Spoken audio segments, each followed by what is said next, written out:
Kami, dili.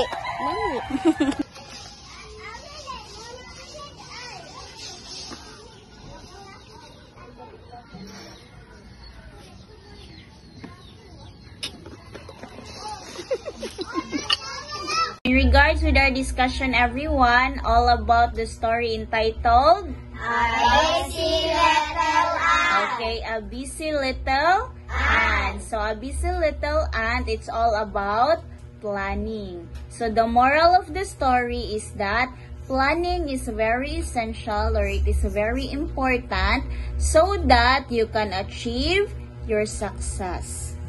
Sakto, dili? Sakto. Okay, so we already discussed that one, and I've already given you the story to memorize it, and I also give you an activity, right? Yes. So your activity is all about? My dream. Okay, so my dream. So that is in connection with our story. So, what is your dream?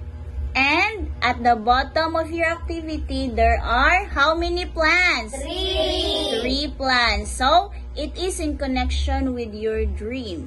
So, what are your plans so that you can achieve your dream in the future? So, just like ni Little Ant. Sakto? Yes. So, I want you to read your dream, share your dream to the class, and your plans. Ready na ka, Ate Ana? Ni-smile si Ate Ana. Ready na? Yes. Okay. So, we will start with Ate Maxine. Kay giduka si Ate Maxine. Okay, good morning, Ate Maxine. So, we will start with your dream and your plans. Okay. Please stand up, Ate Maxine. You listen, everyone. Eyes to Ate Maxine. My plans are... Dreams, Ate. My dream is police. Your dream is to become? Police. Wow, police officer. Okay, so what are your plans, Ate Maxine, so that you can achieve your dream? I have to listen to my mother and teacher and study hard. Okay, so first, I have to listen. I have to listen. So, dapat maminaw ka. Oh, sunod. To my mother and... To your mother, and next? Teacher and study hard.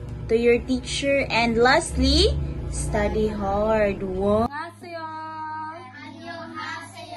So today, the level 1 will brush your teeth together. So, brush your teeth starts now.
Padali si Jibon.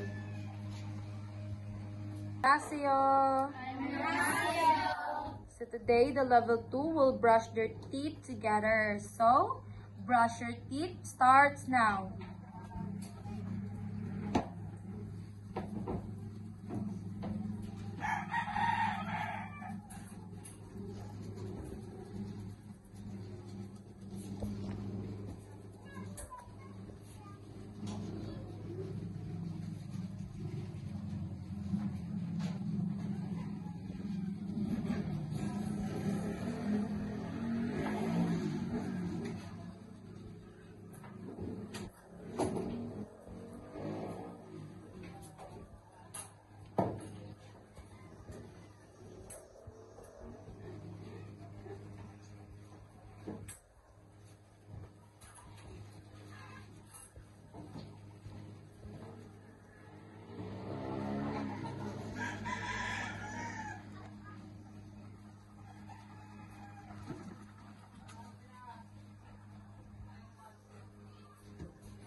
Annyeonghaseyo! Annyeonghaseyo! So today, the level 3 will have an activity which is brushing their teeth together. So, brush your teeth starts now.